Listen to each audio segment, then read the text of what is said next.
All right. Well, welcome to ISOP's ongoing seminar series on climate change and mitigating the impact of climate change on children.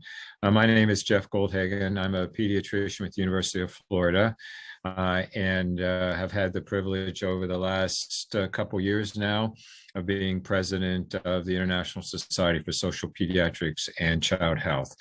And for those of you who are not familiar with our organization, we're the only global pediatric organization focused on social pediatrics with a firm grounding in a child rights-based approach to all that we do. We have focused on a number of issues over the past several years, one of which is children on the move, another focused on the impact of armed conflict on children. And these initiatives are still going. And this year we have launched a sustained focus on mitigating the impact of global climate change on children. So this is one of a number of seminars that we've had, and we're really excited to have two wonderful presenters, experienced and knowledgeable presenters for us today that Ruth Etzel will be introducing. I need to thank Miguel Perez, who helped support our IT, and Eva Goldhagen, who is managing the series. Without their help, we would certainly not be able to make this happen. For those of you who have not been with us in the past, we have recorded all of our sessions, which is on our YouTube channel. So you can just go to YouTube, search for ISOP, and you'll find all of the previous presentations, which have been superb. Every one of them has been really, really excellent. The format for the program for the session will be a brief introduction, which I've already overcome the briefness of that. Then we'll be introducing our speakers. But important, after the session, we will break out into breakout rooms based on primarily regional breakout rooms. And we really encourage everyone to participate in those rooms, in particular because we record them and we'll be collating the themes that result from those breakout sessions so that we have the ability to really create a strategic approach to what we'll be doing in the future based on what we've learned from the speakers as well as from the breakout rooms. It would be inappropriate for me not to end with a shameless advertisement that we would love for all of you to join ISOP, and you can reach us at isop.org, issop.org. We have gone to a donation-based membership, so you can join free of charge, and we ask you just to consider making a donation, whatever donation you can, to the organization. We're making a significant impact around the world, and we need your voice and your knowledge and expertise and your passion to amplify what we do. Having said that, let me introduce Ruth Etzel, who's a close friend and colleague for many years. She gets a little bit embarrassed when I say that Ruth unquestionably is the mother of environmental pediatrics here in the United States, has made a huge impact here, has worked globally, not the least of which has been with WHO in really introducing and advancing the issues and concerns related to environmental health as it relates to children. So I'm going to thank Ruth for a lifetime of work and a lifetime of partnership and collaboration, and turn it over to her. And again, thank you for joining us. Thank you, Jeff, and good morning, good afternoon, and good evening to our attendees. We're so glad to have you here. It's my pleasure to introduce our two distinguished speakers. First, we'll hear from Professor Ida Wyman, who is a pediatrician, an endocrinologist, and a public health specialist. She earned her medical degree at the Ludwig Maximilian University in Munich, her pediatrics training at the Goethe University in Frankfurt, and her master's degree in public health at the University of Cape Town in South Africa.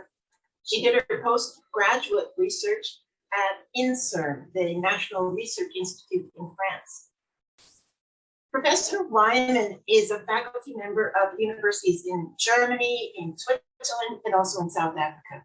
And currently, she's the medical director of a children's hospital for chronic diseases in southern Bavaria. She's published over 70 articles in international peer-reviewed journals, and she's also published 2 hospital management books, the most recent of which was titled High Performance in Hospital Management, a guideline for developing and developed countries. The second edition of this book was published in September of 2021, and will also discuss the implications of climate change as well as sustainable development in the provision of health services. Our second distinguished speaker is Catriona Mellor. Catriona is a child and adolescent psychiatrist working in the adolescent inpatient environment. She trained with the National Academy in Eco-Psychology and Nature-Based Practice. She's a member of the Royal College of Psychiatrists Sustainability Committee and currently working with the college and the child and adolescent faculty in their response to the climate ecological emergency. Dr. Mellor works directly with children and adolescents to understand and to support their mental health needs during the climate crisis. She focuses on raising awareness and developing training and resources around eco-anxiety, climate grief, and related experiences. And she's also working to bring nature into the center of the health response to the climate emergency. Welcome to both of our distinguished speakers, and we'll start off with Dr. Wyman's talk.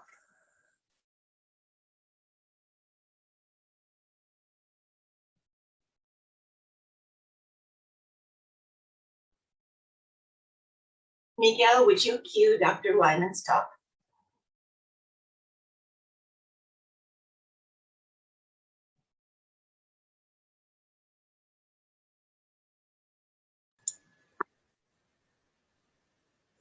Hello and good day. My name is Edda Wyman.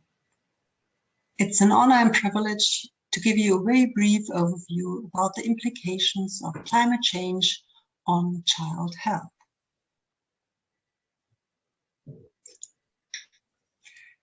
So first of all, I would like to state the current status quo, where we are now. So in a way, we have moved on from climate change to a climate crisis where we are in now. And there's a high possibility that we are going to experience a climate breakdown. So what does that mean for us and what does it mean for our health? By definition, climate change causes the heating up of the planet, the acidification of the oceans, and the increase of water temperature, the melting of glaciers, and triggered by these aspects, also the mass extinction of numerous animals, plant species, and of us, humans.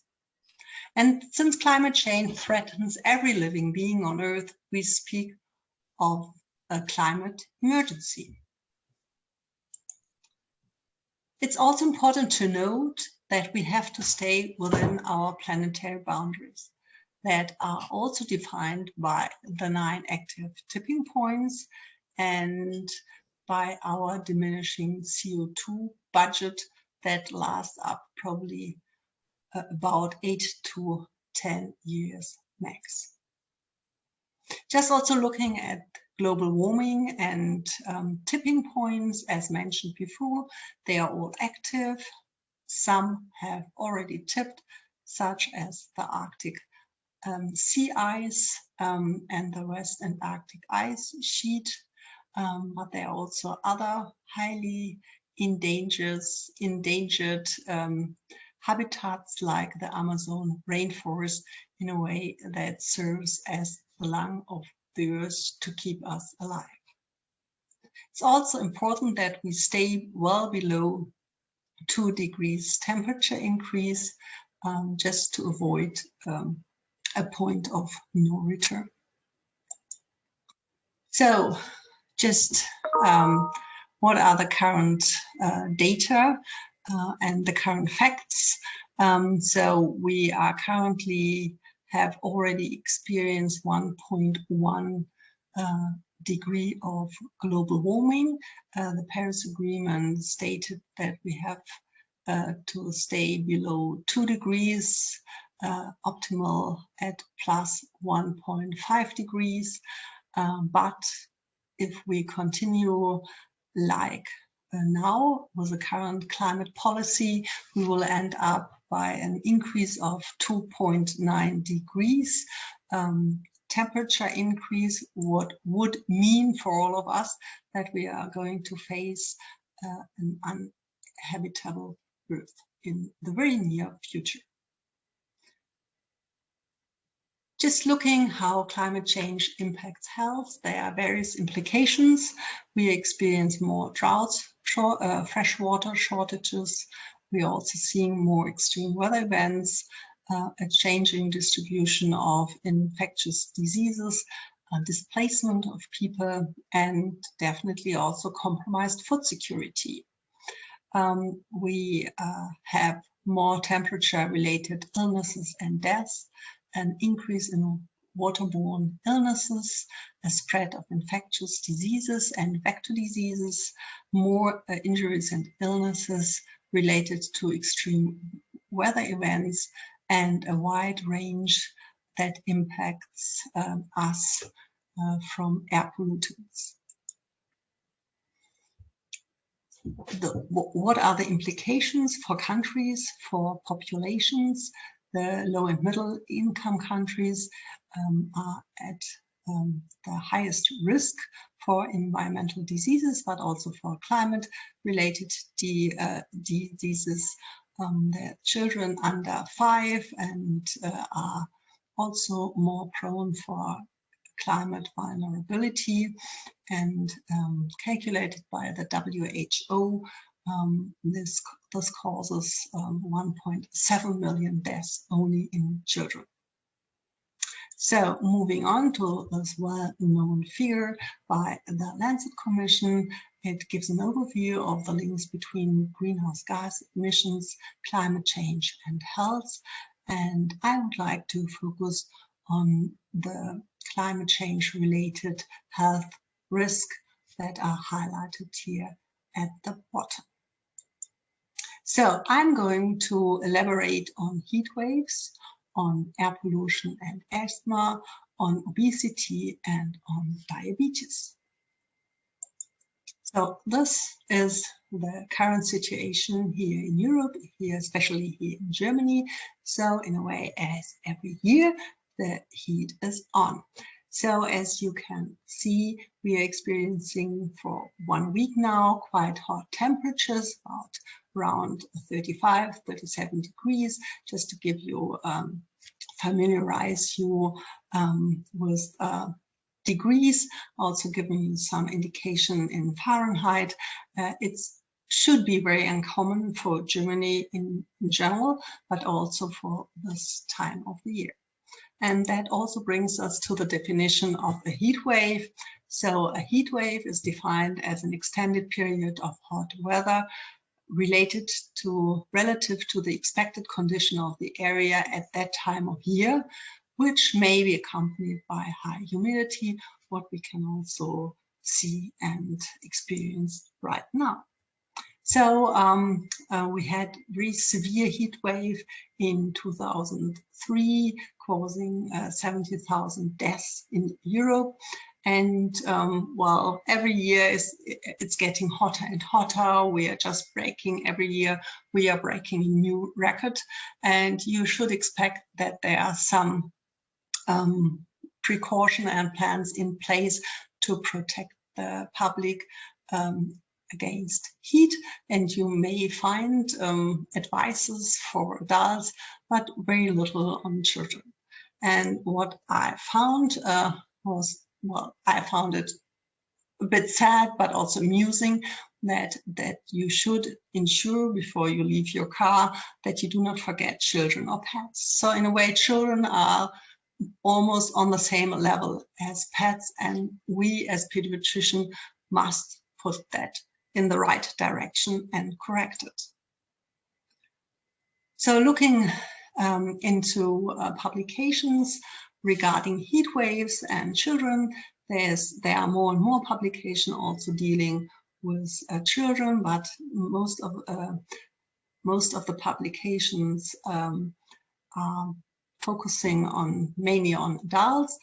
But there's an increase of heat-related morbidity and mortality seen. The authors also asked for response plans for extreme heat events and in a way also heat preparedness. In addition, it needs to be noted that the population of the global south are more vulnerable, as well as people from a poor socioeconomic background. We can see more hospitalizations of diabetic patients and also premature deaths, and also patients with renal diseases, respiratory diseases, and fever are at higher risk, and this should be noted and known by health professionals. Another relation is the trauma related to heat exposure, and that's also observable worldwide.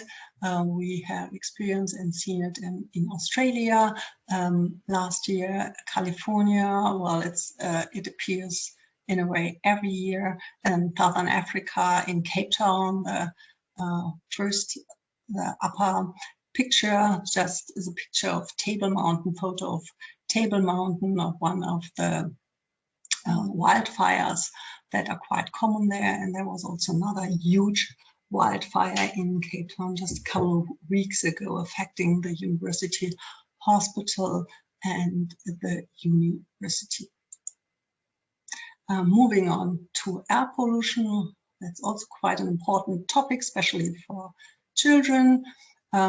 In Europe, with Clean Air Act, so-called Clean Air Act, we still have 450,000 people that die caused by air pollution. And we can also see it in other countries regarding air pollution and death. For example, areas that are highly polluted are China, with a lot of coal-fired plants, India, also many coal-fired plants, and highly polluted Pakistan, also resulting in over 5 million deaths. Worldwide, there are 7 to 8 million deaths attributed to air pollution. And interestingly, air pollution does not only affect the respiratory system, but also causes stroke and heart disease and mental illnesses. There are also publications dealing with it. So there's a new publication highlighting the effects of air pollution on infants and children, respiratory mortality in 4 large Latin American cities. Also, pollution is related to and higher in urban areas, and air pollution is and has an important impact on children as well as on infant mortality.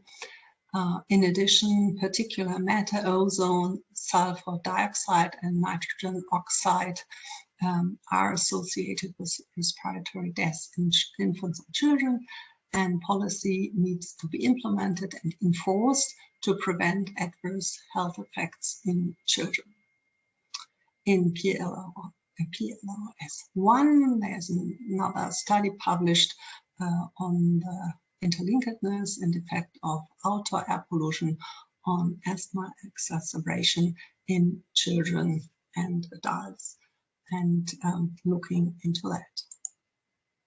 Beginning of the year, there was also quite a prominent court case in London highlighting the interlinkedness and interrelation between air pollution, child health, and death. There was another case in Paris last year, and that might give some hope that politicians also now clean up the air of cities for the sake and health of children. This was also highlighted in the British Medical Journal just a couple of weeks ago, entitled "Control Pollution, Protect Children and Save Lives." There's another, not only the COVID pandemic, but there's another pandemic, the obesity pandemic. Also, obesity is increasing over the last years, also in children and adolescents. And interestingly, there are also now publications highlighting that the obesity rate will increase with climate change and also contribute to a higher burden of non-communicable diseases and also a higher impact of health expenditures. For health expenditures related to that is a more sedentary lifestyle with hotter temperatures. For example, when it's becoming too hot, people and also children stay indoors, are less active, and just eat more, game more, and watch more television. And also, this also results in an increased BMI. And this is also a graph showing that there is an ideal temperature to stay in a way lean, and higher and lower temperatures, outdoor temperatures, are related to increased body weight. This is also summarized by the Lancet as a global syndemic of obesity, undernutrition, and climate change in the Lancet Commission report. Yeah, what's happening in the field of diabetes? As we know, that's also another pandemic. The rate of incidence of diabetes is increasing, and it's not surprising, for example, that also temperature increase by 5% increases hospital admission of diabetic patients by 6%. By 6%, also air pollution leads to an increased diabetes prevalence, also damaging the beta cells. The one underlying reason is also that heat waves reduces physical activity, as stated before, of children, and this results in a diminished glycemic control. What you can also experience that also heat influence insulin medication, and if you have ever worked in hotter areas, in hotter countries, in a hotter climate, you can imagine that this will, and the hotter climate will influence insulin medication and stability as well.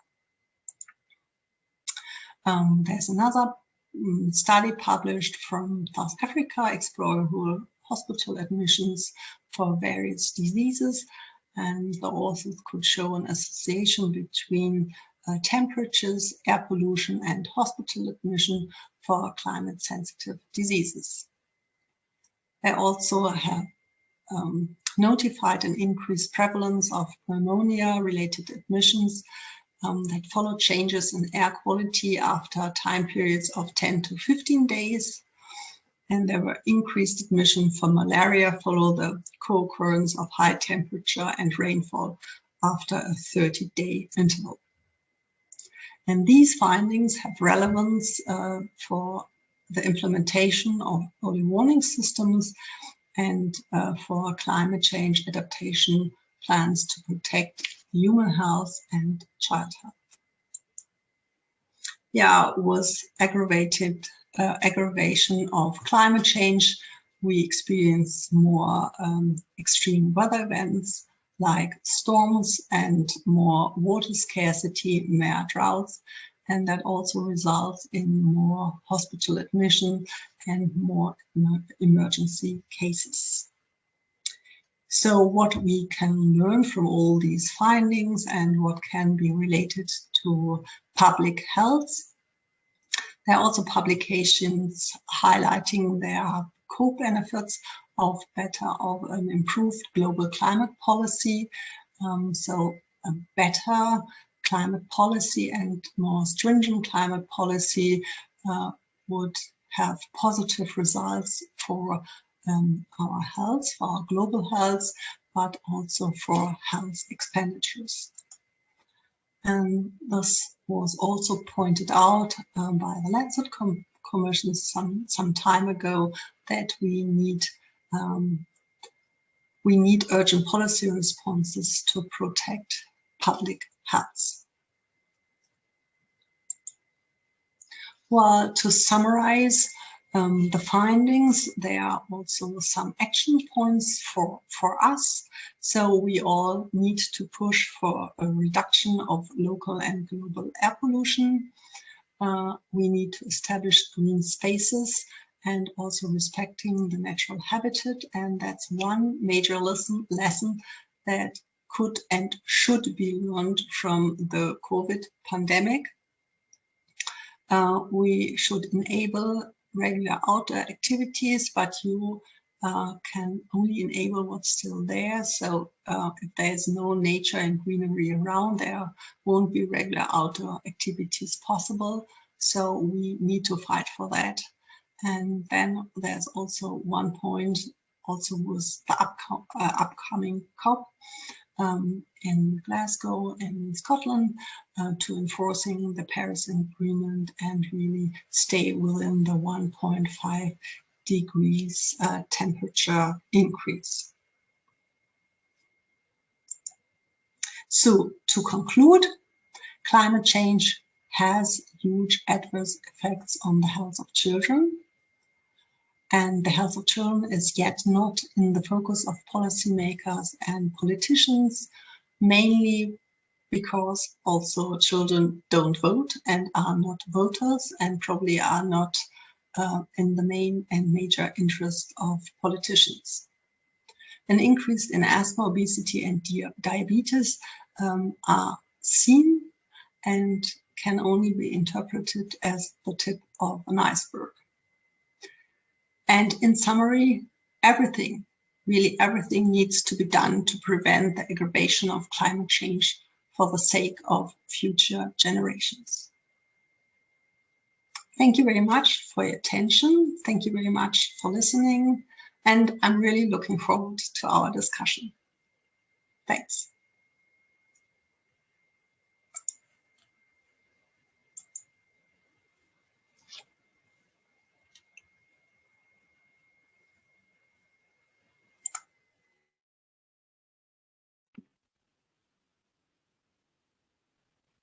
Hello, thank you for inviting me to talk to you today.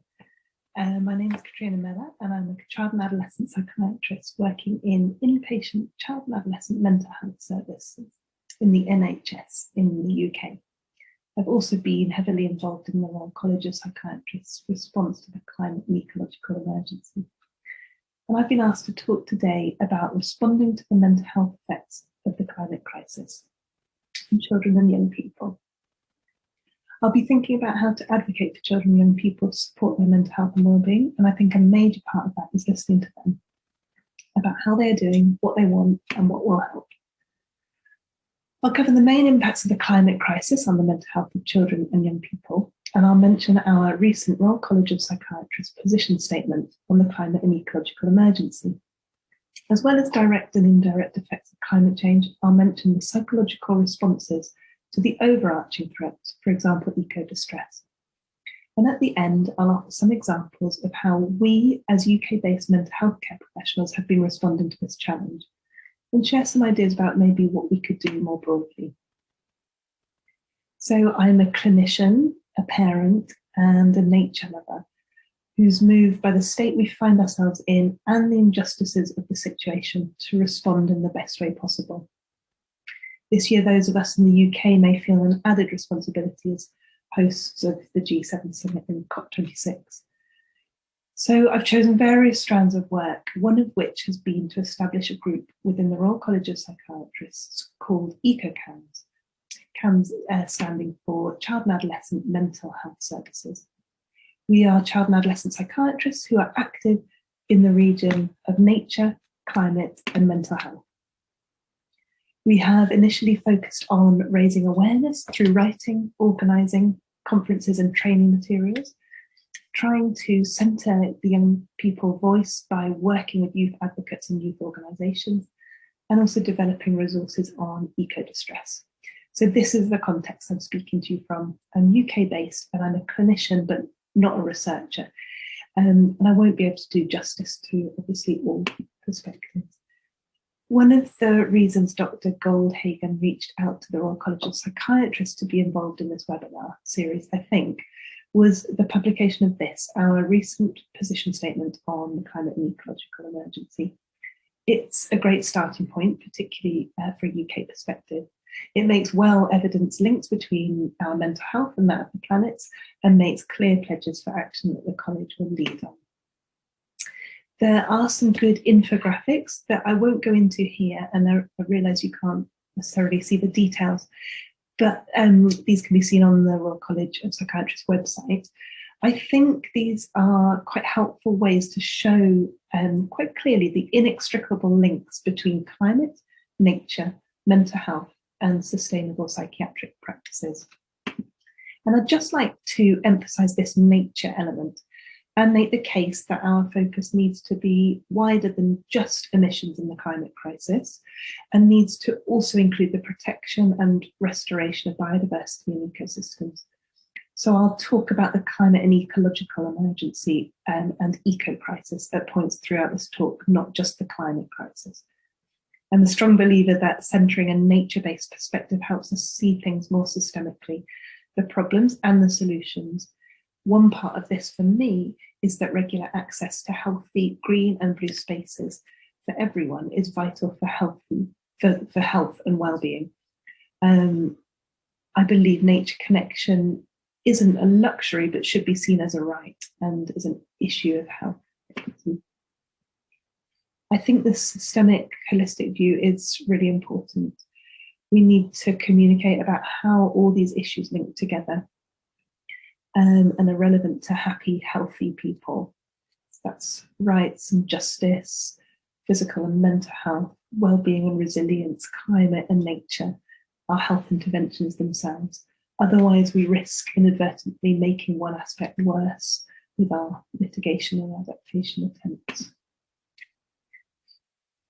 The research into mental health impacts of climate change is of variable quality and is limited, especially in the area of children and young people. There's been very little research about the effects of pollution and loss of biodiversity.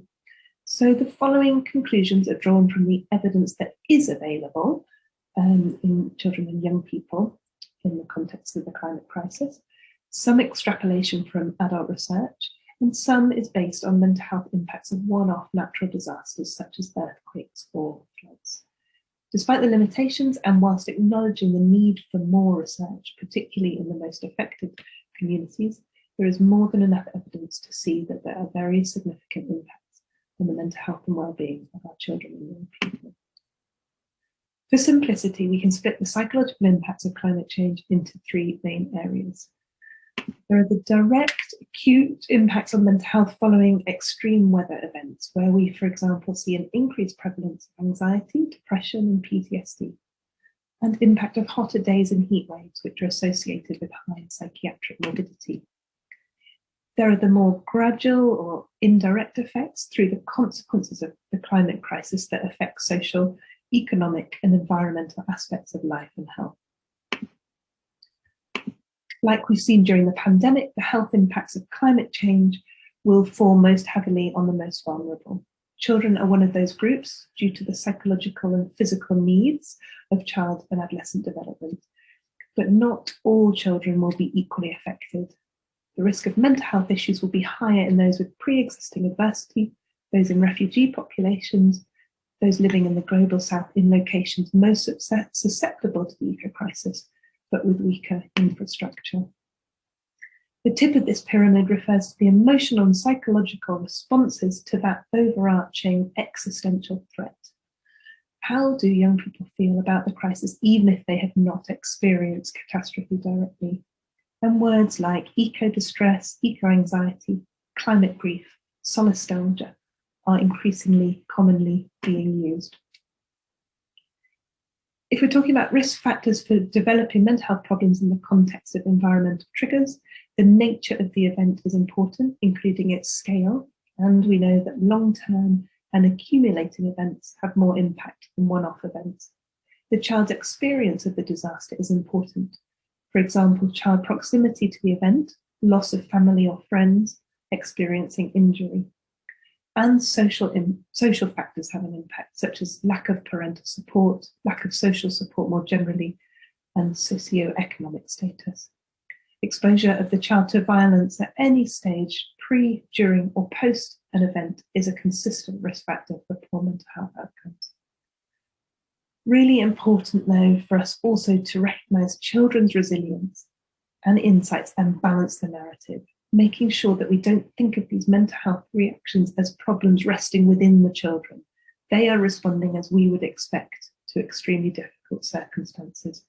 We need to do research and promote conversations about individuals and communities that emerge from adversity with increased resilience, as the challenges perhaps give them new insights, opportunities to grow and develop, maybe clarity about what really matters to them. And when it comes to the children and young people's response to the existential threat of climate change, the eco-distress and related phenomena, we should acknowledge how adaptive this is. Their greater connection to the world and their emotions is helping us adults see things more clearly.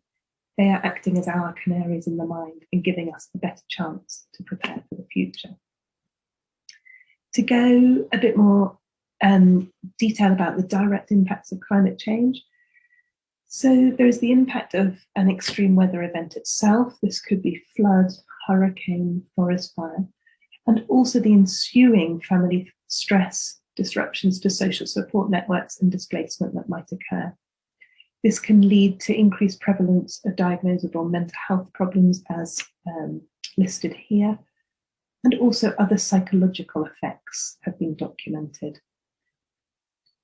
There is not much research on the impact of heat in children. Heat effects in adults include increased psychiatric morbidity and increased suicide rates. Data does suggest that there are more mental health crises in children and young people at extreme heats, and heat's been shown to have a significant impact on children's cognitive capacity and ability to learn. There can be these more gradual, indirect consequences of changes following from changes such as prolonged drought, sea level rise, land degradation, and changed growing season, which contribute to serious issues such as food insecurity, loss of land, increased urbanization, intergroup conflict, and flight and migration. These conditions threaten the social and economic determinants of children's mental health in various ways. And there's some specific examples on this slide. The climate crisis can directly or indirectly contribute to forced migration. And this may be globally one of the most important threats for mental health in children and adolescents. There are stresses at every stage which lead to an increased risk of PTSD, anxiety, depression, and emotional adjustment and behavioural disorders. Risk factors for developing mental health problems in this context include being an unaccompanied child or having traumatized parents. I'd like to now talk about the tip of that pyramid I showed you, the psychological responses to the overarching threat of climate crisis. From a UK perspective, where we are for now relatively protected from direct impacts, a lot of what young people are talking about is in this eco-distress realm. And so this has been one of the focuses of our work in EcoCAMS group. As part of our work, we drew up some guidance into a fact sheet, which is now available on the college website. And we decided to, after much discussion, call it eco-distress rather than eco-anxiety, in an attempt to not pathologize it and to represent a wide range of feelings elicited by these crises. The crisis is a complex one to face. It's enormous, beyond our individual control. We as a species have caused the issue and are not yet doing what is necessary to protect ourselves and our children. It makes sense, therefore, when young people describe this complex mix of changing feelings, which can include feeling angry, helpless, sad, panicky, outraged. Importantly, it's not an illness or diagnosis. These responses make sense in members of a species whose habitat and existence is threatened. We need to take note and respond to the threat that is causing the distress. The problem is the lack of action on the eco-crisis, and this is where the primary cure needs to be focused. However, whilst the eco-crisis remains and awareness grows, more and more children and young people will experience these often highly distressing experiences, and those of us in mental health care are well positioned to help. When it comes to supporting someone with eco-distress, it's not about curing it or making it go away. In some ways, it's support similar to that you may give when coming to terms with a chronic or terminal diagnosis. Lots of people, after being supported in this process, describe an increase in some elements of well-being, such as a greater sense of meaning, purpose, and motivation. Another term that's becoming more widely used is solastalgia, which describes a form of emotional distress caused by environmental change to a place you hold dear. Glenn Albrecht, who coined the term in 2005, describes it as the homesickness you have when you are still at home, but your home environment is changing in ways you find distressing. There's healthy debate around some of the terminology, particularly eco-anxiety, I think, which we may be able to go into later. Too much of a focus on eco-anxiety can certainly deflect from the more risky emotional response to the situation, which is ignoring or disengaging. So perhaps we should be instead thinking about labeling eco-indifference as a proper response.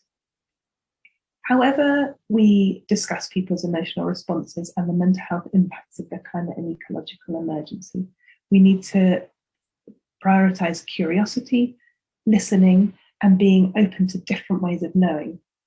That could be about how people define health and well-being, and the problems and the solutions. We need to try to resist the urge to overgeneralize and realize that individuals and communities hold their own answers. And the listening needs to end in action.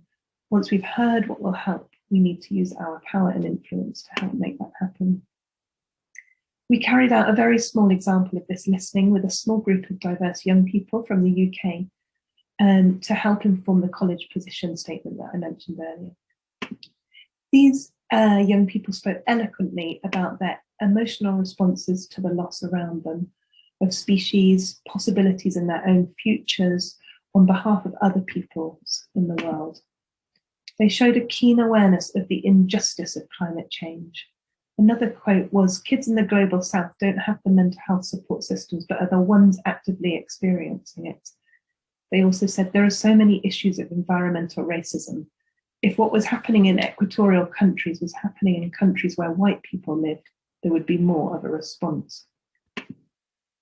There is a sense of this generation carrying a heavy burden and feeling let down by previous generations. They said things like, "When we think about the tipping points, we don't have a choice. I have to meet politicians to ask them to safeguard my future." They said, "There's a huge gap between where young people are coming from and where adults are. No matter how hard we try, people in positions to make a difference aren't listening. We're told all the time you need to listen, but this isn't reciprocated." They could also tell us clearly what we as the older generation could be doing to help them. They said we need to be heard, held in our grief, given a platform, and supported to take action. So just a little bit more detail about what they were asking from us. They said, "Please just do something about these emergencies." The message I heard is that our children and young people basically need us to be the adults in the room. They put it beautifully when they said to us they need us to understand the role of elders. When talking about how to be supported emotionally, they said, "Acknowledge that this is not just typical anxiety and depression. It feels different. Let young people know it's not being stupid or overreacting. Hold us in our grief for what we have lost and can't save. The earth is no longer sustaining us. This is a period for grieving. They said, we can be leaders. We hate it when people say we are the future. We are here now. They also asked us to help young people find the balance between active change, joining movements, and also stepping away from the constant barrage. So they need to be encouraged to have time to look after themselves, have fun, and enjoy time with their friends and family. And similar asks echo from across the world, I think, where young people are being moved to take things into their own hands, speaking up, expressing their pain and despair, demanding change. It's not right that young people are having to take to the streets and to the courts in order to be heard and responded to. But what huge insight, resilience, and bravery they are displaying. There are many important voices to listen to, and we must make sure we listen to those from the most affected communities.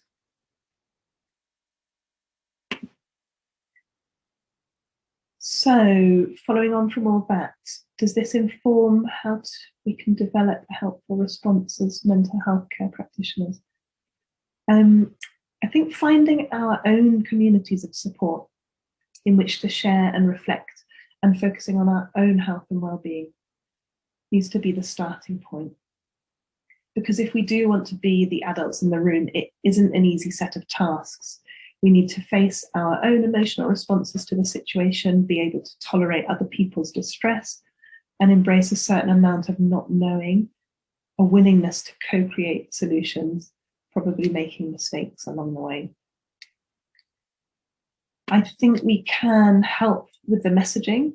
This idea that healthy people need a healthy planet is an important one. Also helping people join the dots to see how issues of human rights and social justice are inextricably linked to this vision of health, so that any solutions tackle joint problems. We can contribute to urgent mitigation and adaptation efforts to cut carbon and rejuvenate the natural world, and show this needs to be an integral part of sustainable mental health care. And in response to the specific increase in demand for mental health care support, I think initially we need to raise awareness of the issues and ensure that the people who need to know start thinking about preparedness for this future and meaningfully invest in sustainable mental health care. There's a need to develop easily accessible, locally relevant interventions targeting specific groups. For example, fled children and adolescents. There's already considerable psychiatric and psychological expertise in the promotion of resilience, mental health responses to extreme weather events, and management of trauma-related conditions to be drawn upon. I think we also need to lead on promoting psychological adaptation. That is helping people come to terms with the situation and make the appropriate changes. And important work is being done to help people face difficult feelings in transformative ways. Examples include Active Hope and Eco-Psychological Insights. There's also the extensive contribution from faith communities and Indigenous wisdom, recognising the spiritual and ethical dimensions of environmental challenges and the place of ceremony and prayer in meaningful human transformations. And finally, we need to support youth-led movements, whether that's school strikes, legal actions, or youth-led organisations like these amazing ones that are helping young people feel empowered to tackle the eco-crisis and to support each other's emotional well-being. In this way, maybe we can help address the intergenerational injustice present and hopefully start to bridge the feelings of disconnection. There are different ways to show solidarity, and maybe offering support to help young people protect against burnout is one useful way. But there will be other ways of promoting intergenerational dialogue and collaboration that hopefully we'll be able to discover together. Thank you.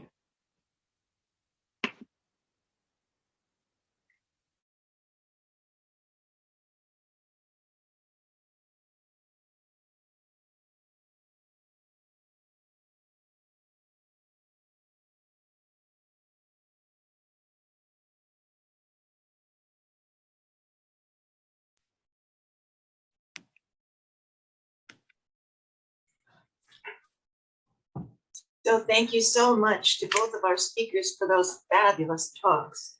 And I noticed that we're getting a lot of questions in the chat, and I'd like to ask the speakers to address some of those questions. And the first one here is for Catriona.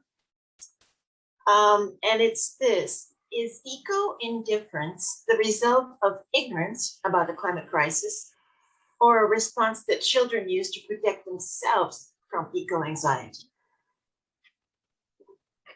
Hi there. It's a good question. These are all, really new concepts and new terms, and lots of people have different ways of talking about them and structuring them. The way I see this is that when we're faced with overwhelming information, and that's basically what this is, isn't it? It's too big to get our heads around, and it brings up, it triggers everybody's fear and panic responses. And the question is then how do you as a person cope with that? And I think this is where some people will show that. I think a lot of people are having that experience. So they're being presented with the information and it causes an emotional response. And some people are more or less able to process that. Some people will show it as anxiety. Some people will show it as anger. And some people, it's almost like they don't really like to get close to it at all. And as soon as as soon as that feeling emerges, then they just want to turn away, do anything to not have to deal with it. And so I think that's one of the ways that eco-indifference can come about. And of course, I think this is one of the major, this is a majorly important thing to help people manage this emotional response, because I think this is behind a lot of hopelessness and inaction and panic response and feeling powerless. And that I think something that we can offer in mental health professions is a little bit of insight into maybe some of the reasons behind this inaction as well.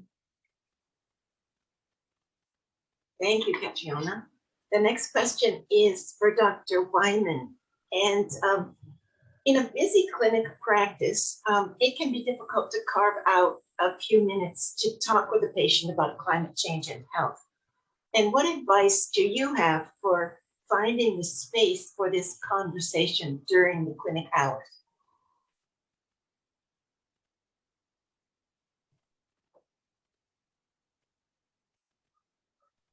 You might be muted, Dr. Wyman. Sorry. Thank you very much for the questions, really relevant in our busy clinics. Over the last year, I really tried just to connect and find the connection to our climate crisis, especially also explaining diseases. And most often there is a link between the climate crisis or environmental degradation and the disease. And it's really useful just to point that out and to discuss it with a patient. And of course, there are patients that just ignore the whole drama around us, but still there are also some who find that very helpful if they just are given a space just to discuss it and to voice it. But I think it's an ongoing thing just to find. I think everybody needs to find their own steps in it. But I think just finding the connection and also having the interlinkedness between the climate and diseases, I think that's probably one of the first ones. Thank you. Here's a question for Catriona. And this is, are there any courses for teachers so that teachers could help children with some of these mental issues that they face regarding the climate crisis? Hi there, and I think someone's usefully put, is that right? Someone's put the Mental Health Foundation and Children's Health Scotland have just launched a resource. Thank you. I didn't know about that. We're kind of at that point now where there's so much being produced. So people in different parts of the world, I think, are seeing the need and are coming up with resources in all sorts of settings. So yes, teachers, also doctors. So we've got some resources for psychiatrists to use. That's also accessible for parents. And there are some common principles behind, you know, how you can support young people. It's probably a little bit complex to go into now, but the principles are raising awareness among adults who have contact with children, so that when a child is feeling distressed and they turn to an adult, they're not faced by being dismissed or being told they're overreacting.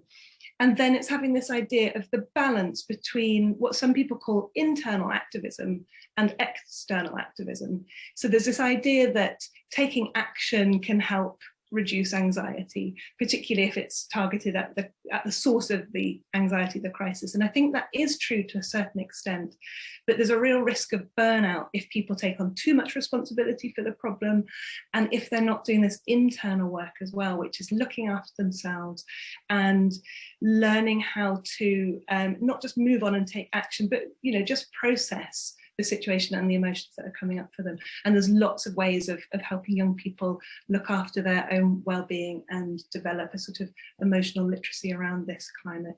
And of course, they are great support for each other. I think peer support and joining with other people is really, really important as well. There is, I'll just signpost, we've got a parent and patient leaflet on the Royal College of Psychiatrists website, which is kind of a starting point for some of these ideas, but there are lots of other organisations that are developing resources as well. Someone mentioned the Climate Psychiatry Alliance. There's also Climate Psychology Alliance as well, and we're trying to work together to sort of align some of our approaches to this. Thank you. So our next question is for Dr. Wyman, and it is, how do doctors best mobilize to make our own voices heard about the health impacts of the climate crisis, especially now that we're coming up on 4 months until the big conference of parties in November in Scotland? Yeah. Well, I think every country is a bit different. We here in Germany have founded Klug. That's an alliance of doctors here in Germany. And we are getting quite forceful. Now we have also developed a framework, for example, zero emission hospitals, and just have published it today. So I think it's also important to find your own peer groups, and also to find groups where you can locate to and interlink, and also find support. I think that's the mental crisis also affects us as health professionals. And for me, it's very important also to have other people I can talk to. And when I'm down, that I'm also able to just ventilate that. And having those supporting groups and doing different projects together also helps as well. And of course, there's an opportunity for COP, and I think Scotland and UK is very busy just also addressing the problem there. Thank you. Our next question is for Dr. Miller, and it is, what kind of advice do you give to parents of children who are showing eco-anxiety? Thank you. I think the kind of principles are similar, aren't they? Whether you're a healthcare professional or a teacher or a parent. I think what parents often ask is about the age of their children, and what should we be saying to a 5-year-old who might have seen something, caught something on the news, or seen it, or even heard something at school, compared to what you might say to an 11-year-old, compared to what you might say to a 15-year-old. And of course, I don't think there's one answer that would cover that. I think, you have to know that every child is different and it depends on their age and what they've been exposed to. But again, there's a lot of conversation around this. There's some wonderful psychologists who are doing talks that are available online about speaking to young people, with the idea that from an early age you can talk to young people about feeling connected to the world and doing their bit to look after the garden or collect litter, without having to talk about concepts, global concepts that they would have no way of understanding. But then you can follow a child's lead and just using parents' instinct about how to be honest, and how to let your child know that you're a source of honest, clear, good information. But obviously, like we do with all sorts of issues that children come home with, using that filter to modify how much they have to cope with at any one time. Thank you for that. Our next question is for Dr. Wyman, and it is, how can pediatricians ensure that coaches and others involved with children's sports are better prepared to handle heat emergencies? Yeah, I've briefly just highlighted it. I think that's not very satisfactory at the moment, or what's happening, especially in pediatrics. There's a lot of, there's some interest about, adults and especially elderly, and also our minister here in Germany just mentioned it 2 days ago that they have a new web page for heat exposure and elderly people. And I think that's just not fair, because children are not in the focus and are definitely currently not the topic, and they are really vulnerable, even here in Germany. And if you've seen the example with the back seat of the car, I think that's not adequate. And we have to push as pediatricians just to get it right, and just to get it better voiced. Thank you. The next question is for Dr. Meller. Given that you are in the UK, we'd like to hear about how UK doctors are going to be active at the COP meeting. Many of us from other parts of the world will not be able to fly and will only hear about it in the news and read about it, but I imagine that some of you will be participating, and we'd like to hear what you had in mind for your participation. I'll also comment on one of the comments, because as well as answering that question, if that's okay, Ruth, because Sarah says, I'm impressed that you say your college feels we should be supportive of school strikers, and I'm not sure they haven't gone to the point of actually making a public statement like that. So the list of ideas at the end was me speaking as a member of the Royal College of Psychiatrists.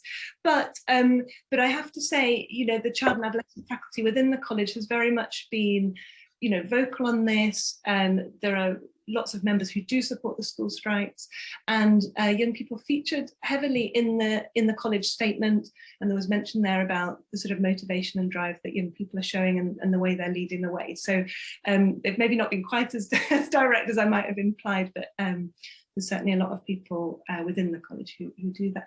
And as regards how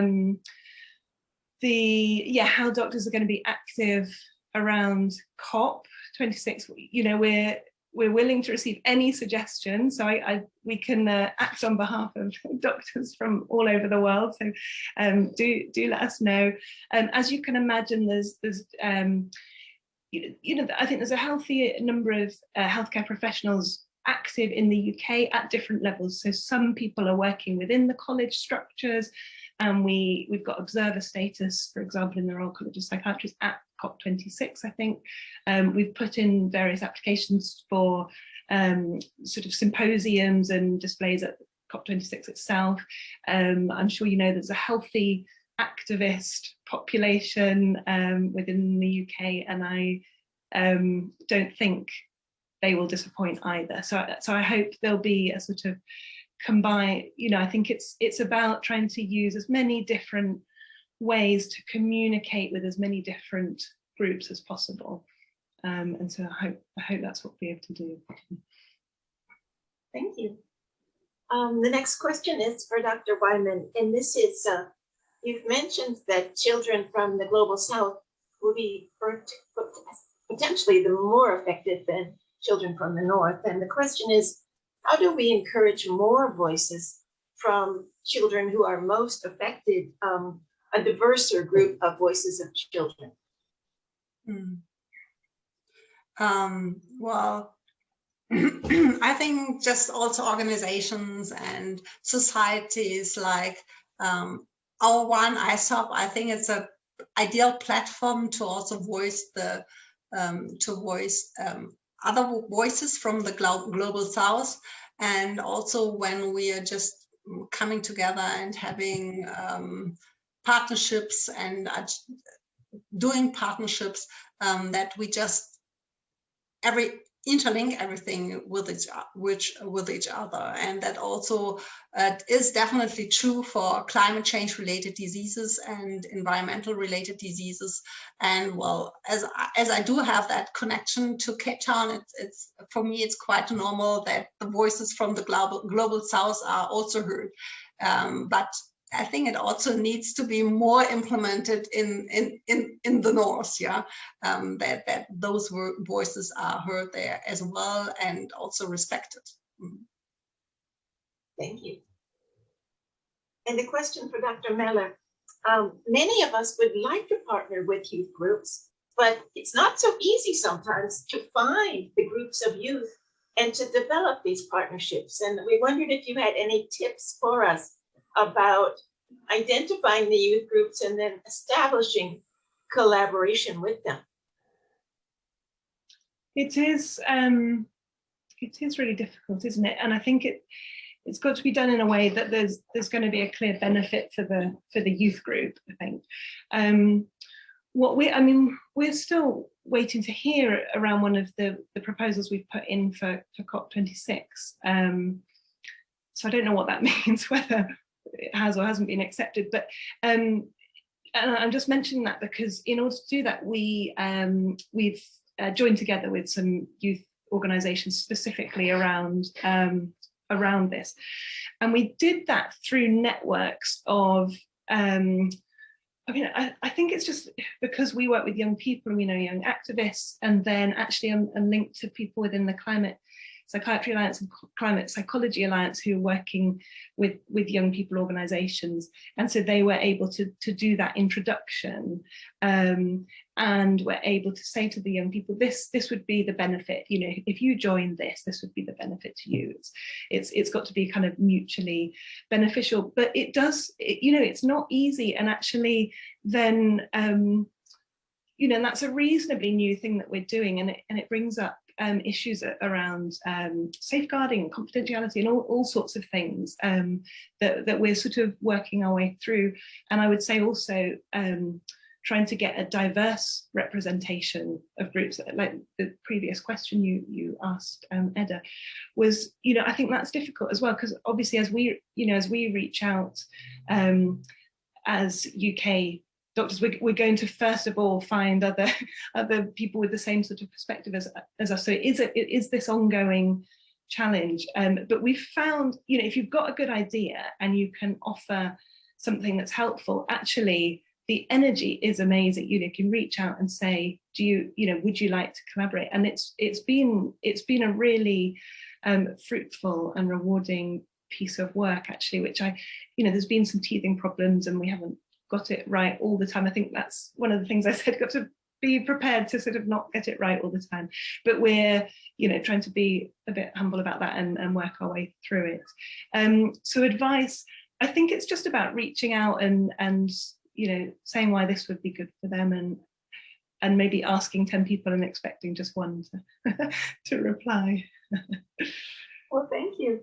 Well, what I'd like to do is wrap up the Q&A now.